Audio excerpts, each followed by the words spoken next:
L'actu foot côté Real, on se mardi soir. C'est parti. On commence tout d'abord, bien évidemment, avec la séance d'entraînement de ce matin. Je pense que ça va être ça jusqu'à jeudi, au plus tard vendredi. Tout simplement, on a un match samedi. Et voici quelqu'un qui est arrivé très tôt aujourd'hui. C'est Kamavinga, apparemment vers 7h44. Ensuite, en début d'après-midi, c'était la présentation des joueurs apparemment en privé. Donc, on n'a pas pu assister. Mais par contre, on a eu celui de José Mourinho, que voilà, il a été présenté. Il a lâché quelques mots en disant que voilà, il a toujours été Madeleine, pas que d'aujourd'hui, depuis 2010.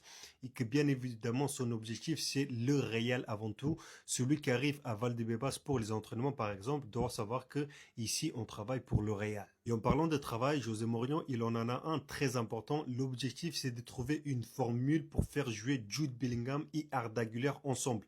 Ou alors faire un choix entre les deux, celui qui va jouer en tant que numéro 10. Entre-temps, il y a une autre possibilité, mais Madeleine, s'il veut avoir plus de solutions, en tout cas, on a Thiago Pitars qui vient de se prolonger son contrat et tout indique qu'il va rester avec l'équipe première finie, la Castilla. Justement, en parlant de la Castilla, je voulais présenter ce matin Sergio Martinez qui intéresse le Real, le milieu de terrain de Racing à 19 ans. Apparemment, il a une clause de seulement 3 millions. Mais l'objectif du Real, c'est d'aller le chercher pour le mettre avec les petits jeunes de la Casillas. Mais dans tout ça, le joueur là, est-ce qu'il est d'accord? Moi, à sa place là, je reste là où je suis. Donc voici mes Madridistas, quelques infos côté Real. On se marche du soir. 15 ans ont passé depuis la signature du terrible José Mourinho. À sa première signature, Mourinho avait pour objectif de ramener la décima au Real Madrid, cette Ligue des Champions qui leur manquait tant. Et depuis, ils en ont gagné 5. 6, qu'est-ce que je dis 6. Est-ce que 15 ans plus tard, il va pouvoir remplir sa mission initiale? Est-ce qu'il va pouvoir ramener la Ligue des Champions tant attendue? Est-ce qu'il va pouvoir réussir là où les anciens entraîneurs ont échoué les 2 dernières années? Créer un collectif, créer une machine huilée, créer quelque chose de cohérent à Madrid? Moi, je vous le dis, si Florentino Pérez a confiance, les gars, après les 2 échecs qu'ont été Xabi Alonso et Arbeloa, je le mets entre parenthèses parce que lui, il a été là, projeté ici, sans vraiment avoir le choix. Mais quand on voit que Carlo Ancelotti n'a pas réussi avec le pouvoir de l'amitié, pouvoir très très puissant de base, et quand on voit que Xabi Alonso n'a pas réussi en voulant venir avec des nouveaux préceptes, des nouvelles techniques de management, bien 2026, bien 2025, est-ce que José Mourinho, qui lui est plus à l'ancienne, va pouvoir réussir à instaurer quelque chose dans ce vestiaire? Je sais pas, je me pose la question. Mais je me dis que si Pérez a confiance, on n'a pas le choix, on doit avoir confiance aussi. Et moi, je vous le dis très honnêtement, je pense vraiment qu'il peut se passer quelque chose. Parce que José Mourinho, c'est quand même une grande figure du football. Les joueurs, ils sont conscients qu'ils ont fait 2 saisons catastrophiques et qui se sont même un petit peu affichés donc dans le monde du football avec leur comportement. Et donc là, ils vont se dire qu'il faut suivre quelqu'un comme José Mourinho. Ils vont peut-être tout donner pour lui pour à la fin arriver à quelque chose. En tout cas, c'est ce que j'espère. Le Real Madrid, pour moi, d'un point de vue professionnel, c'est le top d'une carrière d'entraîneur et assurément pareil pour n'importe quel joueur. Ça, c'est le côté professionnel. Ensuite, il y a un côté évidemment émotionnel, affectif. Et c'est un retour à la maison, c'est revenir à la maison. Émotionnellement, c'est plus beau que la première fois que je suis arrivé ici. Parce que la première fois, c'était le sentiment d'arriver au top d'une carrière d'entraîneur. Et désormais, c'est plus le côté émotionnel, affectif, qui est plus beau. Je suis l'un des vôtres. J'ai toujours été l'un des vôtres depuis mon départ. Et désormais que je suis de nouveau avec cette responsabilité, vous pouvez imaginer ce que ça représente pour moi. Travailler pour le Real Madrid. Et ça, c'est quelque chose que je veux que tout le monde au sein de Valdebebas suive et ressente. Travailler pour le Real Madrid. Ça signifie quoi? Travailler pour vous, fans du Real Madrid. C'est bien confirmé, le Real Madrid aimerait recruter encore au moins 1, voire peut-être 2 joueurs sur cette fin de mercato. Le mercato se finit dans 2 semaines jour pour jour, mais il faudra absolument vendre avant. Donc le message du Real Madrid concernant les nouveaux recrutements, quelqu'un doit partir pour que de nouveaux recrutements soient effectués. Et pour José Mourinho, c'est simple, il est toujours décidé à signer un autre défenseur central et un autre milieu de terrain. Donc le Real Madrid garde un œil sur plusieurs postes et joueurs. Donc cependant, des joueurs doivent partir avant.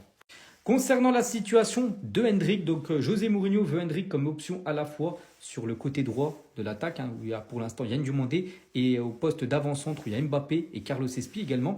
Donc l'entraîneur ne voit pas Fede Valverde et Bernardo Silva jouer à droite à la place de Yann Diomandé. On va parler également des deux défenseurs droits de cette équipe, donc Trent et Dumfries. À noter les minutes jouées lors de la pré-saison, c'est quasiment pareil, 241 minutes pour l'anglais, 239 pour le néerlandais. Donc les deux ont joué ensemble pendant 120 minutes. Dumfries a joué comme ailier droit. Et on finit avec José Mourinho parce qu'aujourd'hui, Mourinho devrait avoir une présentation à 13h. Là, peut-être qu'on vous regardez le TikTok, s'il y a une présentation de José. Donc ça sera un événement privé sans médias ni conférence de presse. L'actualité Real Madrid pour vous servir. Dans le 4-2-3-1 de José Mourinho sur ce début de saison, 4 places seront indéboulonnables. En plus de Thibaut Courtois au cage, avant-centre, il a testé Kylian Mbappé, ailier Yann Diomandé, Vinicius, il a testé Jude Bellingham en 10. Derrière, Tchouaméni, Bernardo Silva et Valverde sont en concurrence pour le double pivot. Ça évoque même pas Kamavinga. Eysen, Konaté et Rudiger se disputeront la charnière centrale en attendant le retour de Militao. Personnellement, moi je préfère que ça soit Konaté et Eysen. C'est les plus fiables actuellement en l'absence de Militao. Kairas a profité de l'arrivée tardive de Cucurella pour marquer des points à gauche. Très bon match de Kairas en plus face à Schalke, mais frérot, c'est Cucurella en face, tu vas sauter dans tous les cas. Et on finit par Dumfries et Trent qui ont eu le même temps de jeu et se disputeront la place d'arrière droit. Personnellement, moi je préfère que ça soit Trent en tant que latéral droit. Après, vous dites-moi ce que vous en pensez en commentaire.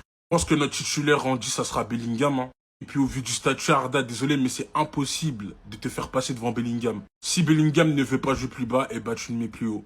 Et puis José Mourinho a l'air d'apprécier le double pivot Bernardo Fede Valverde, donc à voir ce que ça donne. Et pour le premier match, Arda Güler devait être titulaire en numéro 10 avec le Real Madrid. Choix plutôt logique, Arda a plus de rythme, Bellingham vient de revenir de vacances, donc il démarre en tant que titulaire tout simplement. On apprend que José Mourinho est toujours décidé à signer un autre défenseur central et en milieu de terrain, donc le Real Madrid garde un œil sur plusieurs postes et joueurs. Cependant, des joueurs doivent partir. Mourinho, tu veux recruter, mais tes joueurs ne veulent pas partir. Parce que en vrai, c'est Asensio et Kamavinga qui auraient dû partir. Pour derrière recruter un DC et un milieu, mais ils veulent rester. Et puis Asensio s'est blessé, donc personne ne va le recruter. On va finir sur ça. Fede Valverde semble prêt à assumer plus de responsabilités défensives dans le système de José Mourinho. On n'aura donc plus l'apport offensif de Valverde, on n'aura plus ses frappasses. Non, ça me fait mal. Franchement, ça me fait mal. Je vais vous dire une chose, Mourinho, visage fermé, vous voyez là ce qu'il est en train de faire dans son téléphone. J'y arrive, mais avant ça, sachez que concernant le mercato du Real Madrid, cette fois c'est clairement la fin pour certains joueurs. Et quelqu'un doit partir pour que de nouveaux recrutements soient effectués. Alors que certains médias pencheraient vers Raúl Asensio ou Kamavinga, tout en sachant que dans le 4-2-3-1 de José Mourinho, il semblerait que certaines places seraient indéboulonnables, à l'image de Kylian Mbappé, qui serait rentré de vacances cette Coupe du Monde en excellentes conditions physiques, décrit comme sensationnel au club. De Vinicius Junior dont le contrat vient d'être renouvelé, avec des chiffres encore inconnus. De Yann Diomandé acheté à 140 millions. D'ailleurs, j'espère sincèrement qu'à la fin de la saison, et que sur du long terme, la direction du Real Madrid ne s'est pas trompée. Jude Bellingham en numéro 10, même s'il n'a pas encore officiellement renouvelé son contrat, c'est là que la question se pose. Où est Arda Güler? Et où est Hendrick dans les plans du Real Madrid? Parce que ça c'est bien beau. La réponse a été claire, nous n'avons aucune intention de le laisser partir cet été. Mais si c'est pour pas lui donner du temps de jeu, autant laisser se développer en Ligue 1 ou ailleurs. Et enfin on attend de la signature d'un défenseur central et d'un milieu de terrain, qui pourrait très probablement être Zubimendi. Huijsen, Konaté et Rudiger se disputeront la charnière centrale en attendant le retour de Militao. En tout cas le gros point positif, c'est qu'on commencerait la Liga et le championnat, avec pratiquement la totalité de l'équipe au complet. Yann Diomandé, ça va trop vite. Intérieur pied droit, intérieur pied gauche, frappe. Simple. On remet. Intérieur pied droit, passement de jambe, intérieur pied gauche, frappe. Vous voyez ça en jeu.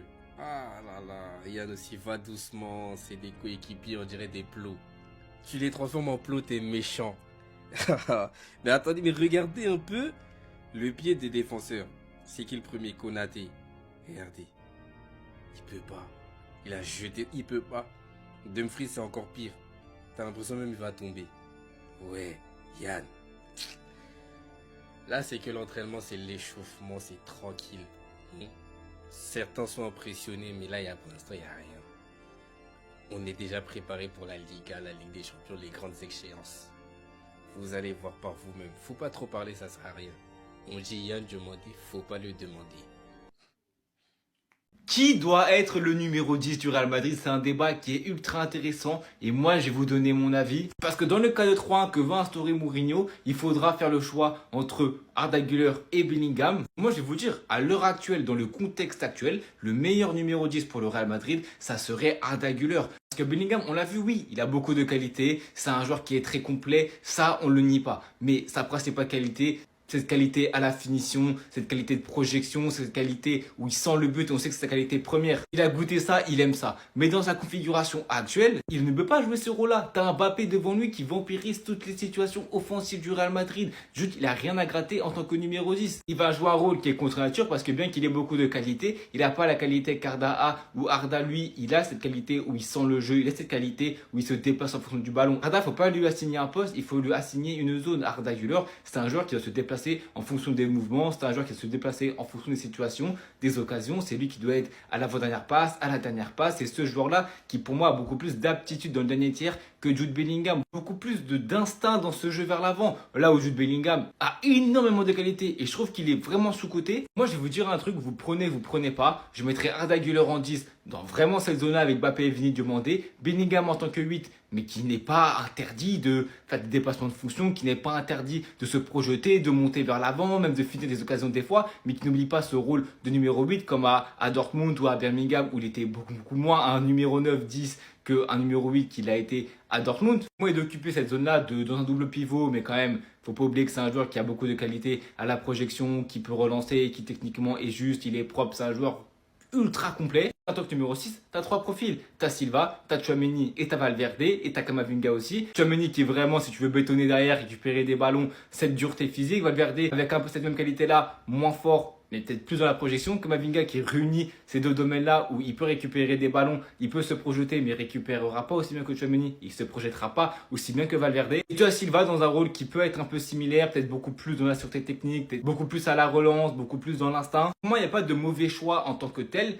Que Bellingham en tant que 10, ça restera très fort, je pense. Mais Bellingham en tant que 10, il serait sûrement dans un faux rythme, un poste où on le cherche un petit peu. Il ne saura pas forcément où se placer, quoi faire sur le terrain. Il y aura des moments de fulgurance pour moi. Mais Arda Güler, pour moi, en tant que numéro 10, il aura beaucoup plus de constance en 90 minutes. Il servira vraiment de lien entre le milieu et l'attaque. Il aura beaucoup plus de poids dans cette équipe en tant que numéro 10 que Bellingham pour moi.